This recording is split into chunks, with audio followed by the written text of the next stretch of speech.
जानबूझकर मेरे बेटे को हत्या करने का प्रयास किया गया, जबकि मैंने इसकी सूचना पहले एफआईआर में भी दी थी। दो लोग बाहर बाइक से आए और वहाँ पे मेरा इंतज़ार कर रहे थे। जब मैं गेट की तरफ आया तो आके दोनों हाथ में उनके पिस्टल था, दोनों फायरिंग करने लगे दोनों हाथ से।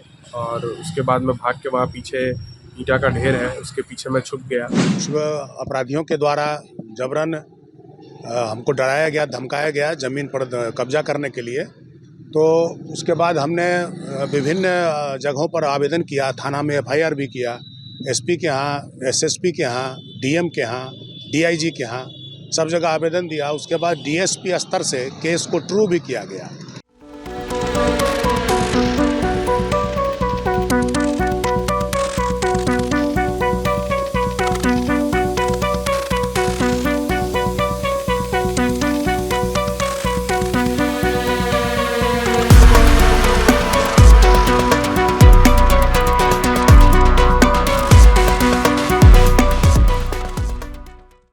सुबह सुबह गोलियों की तड़तड़ाहट से गूंज उठा रहुआ।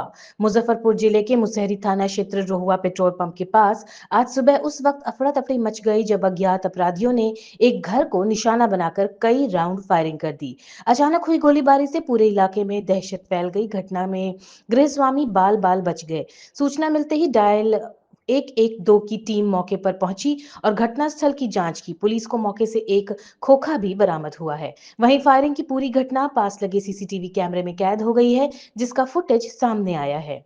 पीड़ित की पहचान 52 बीघा निवासी सतीश कुमार ठाकुर के रूप में हुई है। बताया जा रहा है कि रहुआ स्थित जमीन और मकान उन्हीं का है। उनके पुत्र समीर ठाकुर का इस आवास पर सुबह शाम आना जाना रहता है। गृहस्वामी के अनुसार उक्त जमीन को लेकर पूर्व से ही विवाद चल रहा है। सतीश कुमार ठाकुर ने बताया कि उन्होंने इस मामले में पहले ही मुसहरी थाना में रंगदारी मांगने को लेकर प्राथमिकी दर्ज कराई हुई है। उनका आरोप है कि उसी विवाद और रंगदारी के दबाव में अपराधियों ने फायरिंग की घटना को अंजाम दिया है। गौरतलब है कि कुछ दिन पूर्व भूमि एवं राजस्व विभाग द्वारा आयोजित एक कार्यक्रम में इसी जमीन से संबंधित शिकायत उप मुख्यमंत्री सह भूमि एवं राजस्व विभाग के मंत्री विजय कुमार सिन्हा से भी की गई थी। फिलहाल पुलिस सीसीटीवी फुटेज के आधार पर अपराधियों की पहचान में जुटी है। घटना के बाद से रहुआ और आसपास के इलाकों में भय का माहौल है। पुलिस ने जल्द ही मामले के खुलासे का भरोसा दिलाया है। जमीन पे तो क्या हुआ? मेरा नाम समीर कुमार ठाकुर है। हम हर दिन अपने ज़मीन पे आते हैं, सुबह में बत्ती बुझाते हैं, शाम को जलाते हैं। उसी में आज भी हम आए थे सुबह में, और जब आके बत्ती बुझा के और वहाँ पे टहल रहे थे तब दो लोग बाहर बाइक से आए और वहाँ पे मेरा इंतज़ार कर रहे थे। जब मैं गेट की तरफ आया तो आके दोनों हाथ में उनके पिस्टल था, दोनों फायरिंग करने लगे दोनों हाथ से। और उसके बाद मैं भाग के वहाँ पीछे ईंटा का ढेर है, उसके पीछे मैं छुप गया। उसके बाद भी वो लोग बाहर में फायरिंग करते रहे। बाहर गाड़ी मेरी लगी थी स्कूटी, उस पर फायरिंग किया और तब आगे की तरफ निकल गए। उसके बाद मैंने 112 पे कॉल किया, पुलिस आई और फिर मैं अभी यहाँ थाने पे आया हूँ आवेदन देने के लिए। इससे पहले से उस पर एक केस चल रहा है जो हमने अगस्त में किया था, जब वो लोग ज़बरदस्ती आके रंगदारी मांग रहे थे। कौन लगता है? ये रहुआ राजा राम के श्यामली सिंह हैं, सुरेश सिंह है और भी उनके साथ में 10 लोग हैं जो डराने धमकाने और रंगदारी मांगने की कोशिश कर रहे थे। और हमने पुलिस का सहारा लिया था, हम पुलिस के पास आए थे, हमने वहाँ उस समय एफआईआर कराया था। उसके बाद भी अभी तक कोई कार्रवाई नहीं हुई है। और अभी वो दिन दहाड़े सामने में आके सीसीटीवी लगा है, इसके बावजूद आके वहाँ पे फायरिंग करके गए हैं। तो काफ़ी डरे हुए हैं हम लोग अभी तो, और आए हैं पुलिस के पास फिर से मदद मांगने के लिए। उम्मीद है इस बार पुलिस हमारी मदद करेगी। नाम बता दे। समीर कुमार। पिछले कुछ अगस्त में मेरे ज़मीन पर कुछ अपराधियों के द्वारा जबरन हमको डराया गया, धमकाया गया ज़मीन पर कब्जा करने के लिए।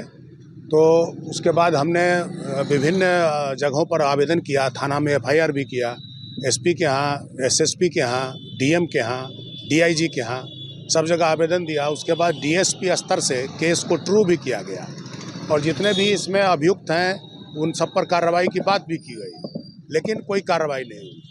बाद में उन लोगों के तरफ से 144 का आवेदन दिया गया एसडीओ के यहाँ, जो खारिज हो गया। उसके बाद ये लोग डराने के लिए आज सुबह, मेरा बेटा रोज़ दिन शाम को लाइट जलाने आता है और सुबह में लाइट ऑफ करने आता है, तो आज सुबह जब लाइट ऑफ करने आया था उसी समय मोटरसाइकिल पर सवार दो व्यक्ति गाड़ी से उतरे और कैंपस के तरफ बढ़े। एक व्यक्ति और मेरे बेटे को टारगेट करके गोली चलाया, लेकिन बेटा मेरा भाग के ईंट रखा हुआ है कैंपस में, उसमें छुप गया। और उसके बाद जैसा कि वीडियो फुटेज में पता चलता है कि 10 फायरिंग करने के बाद ये लोग मोटरसाइकिल पर बैठे और पूरब दिशा में भाग गए और गोली से हमारे गेट में एक सुराग भी हो गया, जो आप वीडियो फुटेज में देख सकते हैं। कितना जमीन का मामला है? जमीन 5 कट्ठा है और ये 2005 में ही मैंने खरीदी थी। हाँ, 3 अगस्त 2005 को। और इसका सब कुछ है, दाखिल खारिज है, बाउंड्री है, मकान बना हुआ है, मेरे दखल कब्जा में है 20 वर्षों से। और ये लोग जानबूझकर हत्या करने की कोशिश कर रहे हैं और चाहते हैं कि जमीन हड़प लें। ये खरीदे थे यार, कौन लोग हैं जो आपसे मतलब विवाद? जमीन मैंने खरीदा था हेमंत कुमार से और ये उन्हीं के अगल बगल के कुछ पड़ोसी लोग हैं जिनका विवाद चल रहा है कहीं से, जो भी हो।